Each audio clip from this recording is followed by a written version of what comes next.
రాష్ట్రాన్ని ఆరోగ్య ఆంధ్రప్రదేశ్గా తీర్చిదిద్దడానికి సీఎం చంద్రబాబు కృషి చేస్తున్నారని ఎమ్మెల్యే ఆర్మిలి రాధాకృష్ణ అన్నారు.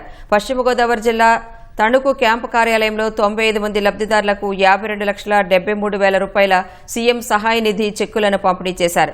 ప్రతి కుటుంబానికి ఆరోగ్య బీమా పథకాన్ని ప్రవేశపెడతామని ఎమ్మెల్యే పేర్కొన్నారు. ఎవరైతే సొంత ఖర్చులతో వైద్య సదుపాయం పొందుతున్నారో అటువంటి వారికి ఆర్థిక భారం పడకూడదని, ఆ కుటుంబానికి అండగా నిలబడాలనే ఒక సంకల్పంతో గౌరవ ముఖ్యమంత్రి చంద్రబాబు నాయుడు గారు